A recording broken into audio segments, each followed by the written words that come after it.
इंदौर एक ऐसा शहर जहां हजारों स्टूडेंट्स अपने सपने को लेकर आते हैं। वैसे ही 10th फरवरी 2026 का एक बिल्कुल नॉर्मल सा दिन धीरे धीरे एक नाइटमेयर बन गया और उसने दिखाया कि क्लोज रिलेशनशिप्स में ट्रस्ट कितना फ्रजाइल होता है। 24 साल की एक MBA student, energetic, ambitious, life से भरी हुई, बस एक छोटे से काम के लिए घर से निकली और फिर कभी वापस नहीं आई। कुछ दिनों बाद उसकी बॉडी मिली बहुत ही डिस्टर्बिंग कंडीशन में। जो सामने आया वो सिर्फ मर्डर नहीं था, बल्कि बिट्रेयल, वायलेंस और एक डिस्टर्ब्ड माइंडसेट की कहानी थी। उसका बॉयफ्रेंड पीयूष धमनोतिया सिर्फ उसकी किलिंग का ही नहीं, बल्कि उसके मौत के बाद भी उसकी बॉडी के साथ गलत काम करने के और उसकी स्पिरिट से कनेक्ट होने के लिए अजीब रिचुअल्स करने का भी एक्यूज बना। जेलसी, ऑब्सेशन और अंधविश्वास का ये डेंजरस मिक्स पूरे देश को सोचने पर मजबूर कर रहा है कि कभी कभी नॉर्मल लव स्टोरीज के पीछे बहुत डार्क रियलिटी छुपी होती है। इंदौर मध्य प्रदेश का एजुकेशन हब। हर साल यहाँ आसपास के शहरों से और छोटे टाउन से स्टूडेंट्स आते हैं, सस्ते कॉलेजेस, बड़े सपने और एक बेटर करियर की उम्मीद के साथ। इसी भीड़ में थी एक 24 साल की एमबीए स्टूडेंट। वो फर्स्ट या सेकंड ईयर में पढ़ रही थी, बिल्कुल वैसी ही लाइफ जी रही थी जैसे हजारों स्टूडेंट्स जीते हैं। शहर में अपनी फैमिली के साथ रहती थी। घर का खर्चा ज़्यादा नहीं था, फादर की लिमिटेड इनकम पर सब मैनेज होता था और वो पढ़ाई को लेकर काफ़ी सीरियस थी।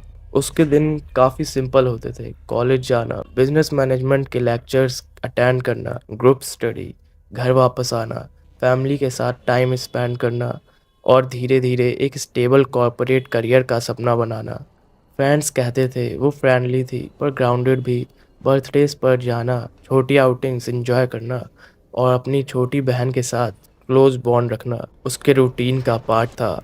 पढ़ाई में भी कोई इशू नहीं, रेगुलर क्लासेस, कैंपस एक्टिविटीज़, सब नॉर्मल चल रहा था। लेकिन इस नॉर्मल लाइफ के नीचे एक टेंशन चल रही थी उसकी रिलेशनशिप की वजह से। बाद में फैमिली ने बताया कि वो मेंटली काफ़ी स्ट्रेस्ड रहती थी। उसका क्लासमेट पीयूष धमनोतिया, जिसकी उम्र 24 से 25 साल के करीब थी, वो भी एमबीए कर रहा था। वो मंदसौर नाम के एक गांव से था जहां उसके फादर एक छोटी सी किराना शॉप चलाते थे। वो इंदौर के द्वारकापुरी एरिया में एक छोटा सा रेंटेड रूम लेकर रह रहा था। टिपिकल स्टूडेंट लाइफ, नए शहर में एडजस्ट करते हुए। उसका रूटीन भी बिल्कुल नॉर्मल लगता था, सेम कॉलेज, दोस्तों से बातें, पैसे मैनेज करना। लेकिन इस नॉर्मल बिहेवियर के पीछे कुछ इनसिक्योरिटीज़ छुपी हुई थी जो बाद में डेंजरस तरीके से सामने आई। इंडिया जैसे देश में जहां लाखों स्टूडेंट्स डिग्री के पीछे भाग रहे हैं, ऐसी कहानियां एक रियलिटी दिखाती हैं। फाइनेंशियल प्रेशर, नए एनवायरनमेंट का स्ट्रेस और रिलेशनशिप्स जो कब टॉक्सिक बन जाए पता ही नहीं चलता। उन दोनों का कनेक्शन सितंबर 2025 के आसपास उनकी एमबीए क्लास से स्टार्ट हुआ। पहले सिर्फ क्लासमेट्स थे, फिर धीरे धीरे बातचीत बढ़ी। क्लासेस के बाद मिलना, इवेंट्स पे साथ जाना और एक नॉर्मल सा कॉलेज रोमांस डेवलप हो गया। बाहर से देखो तो एक टिपिकल यंग कपल लगते थे। पढ़ाई का प्रेशर और नया प्यार दोनों के साथ चल रहा था। लेकिन शुरू से ही एक प्रॉब्लम थी। उनका सबसे ज़्यादा झगड़ा शादी को लेकर होता था। पीयूष कमिटमेंट पुश करता रहता था जब लड़की रेडी नहीं थी और फैमिलीज भी शायद अग्री नहीं करती। हो सकता है बैकग्राउंड या कास्ट डिफरेंस की वजह से। धीरे धीरे पीयूष की जलन भी बढ़ने लगी। उसे लगता था वो डेटिंग ऐप्स पर दूसरे लड़कों से बात करती है और इसी बात पर बार बार फाइट्स होती थी। बाद में फैमिली ने बताया कि लड़की अपनी बहन को बताती थी कि वो मेंटली काफ़ी डिस्टर्ब रहती है। पीयूष उससे पैसे तक मांगता था, कभी फीस भरने के लिए या कभी कुछ और। सबसे सीरियस इशू इंटीमेसी बन गया। एलिजिडली पीयूष के पास उसके प्राइवेट फोटोज़ और वीडियोस थे जिन्हें वो प्रेशर बनाने के लिए यूज़ करता था। ये चीज़ें आजकल बहुत रिलेशनशिप्स में होती हैं। ट्रस्ट से शेयर की गई चीज़ें बाद में कंट्रोल का टूल बन जाती हैं। टाइम के साथ पीयूष का बिहेवियर और कंट्रोलिंग हो गया। उसके कॉल्स, दोस्तों और हर इंटरेक्शंस पर शक करता था, बिना रीज़न के चीटिंग का एक्यूज़ करता था। धीरे धीरे लड़की आइसोलेट होने लगी, अपनी इंडिपेंडेंस लूज़ करने लगी। रिपोर्ट्स के मुताबिक वो उसे ब्लैकमेल करता था, प्राइवेट मीडिया सर्कुलेट करने की धमकी देकर। ये सिर्फ पॉजेसिवनेस नहीं, साइकोलॉजिकल कंट्रोल था। फाइनेंशियल प्रेशर भी ऐड हो गया।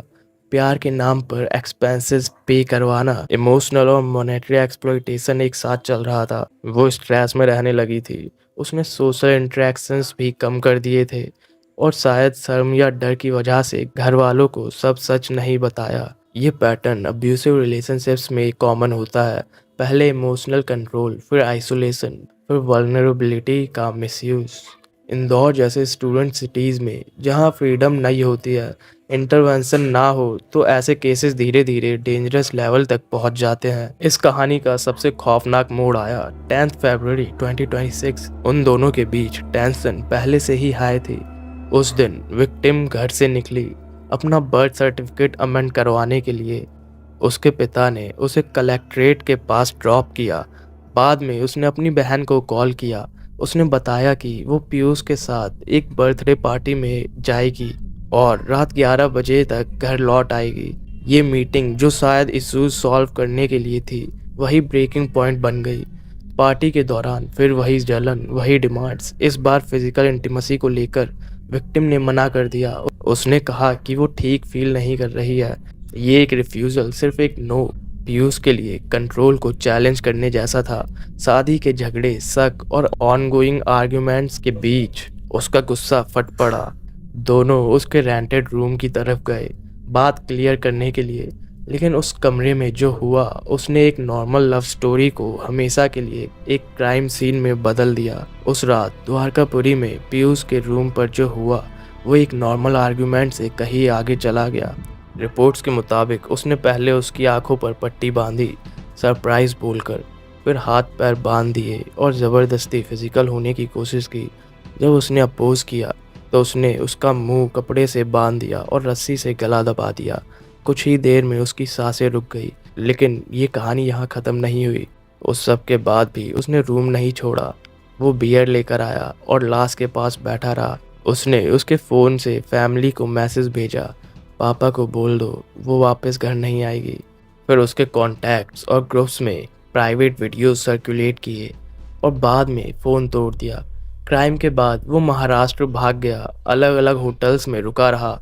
वो रेलवे स्टेशंस पर घूमता रहा और अजीब बिहेवियर करता रहा। अंधेरे में अगरबत्ती जलाता, यूट्यूब वीडियोस देखकर आत्मा से बात करने की कोशिश करता और धीरे धीरे खुद से माफ़ी मांगता रहता। एक ऑब्सेशन जो प्यार से शुरू हुआ था, अब एक डिस्टर्ब्ड गिल्ट और अंधविश्वास में बदल चुका था। 13 फरवरी को बिल्डिंग के लोगों को एक तेज बदबू आने लगी। पहले इग्नोर किया गया, फिर जब स्मेल और ज़्यादा स्ट्रांग हुई तब नेबर्स ने पुलिस को इन्फॉर्म किया। पुलिस ने रूम का दरवाज़ा तोड़कर अंदर एंट्री ली और वहाँ जो मिला वो सबको हिला देने वाला था। अंदर एक बॉडी मिली जो काफ़ी हद तक डिकम्पोज हो चुकी थी।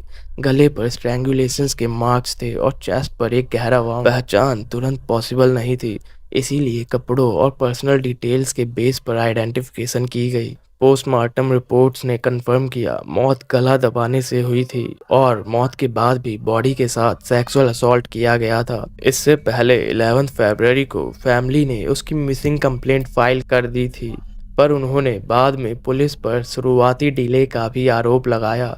उनका कहना था कि अगर टाइम पर एक्शंस होते तो शायद सब कुछ अलग हो सकता था। इन्वेस्टिगेशन एसीपी शिवेंदु जोशी और डीसीपी कृष्णा लाल चंदानी की टीम ने लीड की।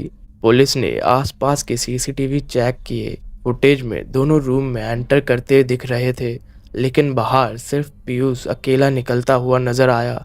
उसके फ़ोन से शेयर हुए वीडियोस ट्रेस हुए। लोकेशन ट्रैकिंग से पता चला कि वो मुंबई के अंधेरी एरिया में छुपा हुआ है। 14 फरवरी को पुलिस ने उसे अरेस्ट कर लिया और उसको 3 दिन की रिमांड पर लिया गया।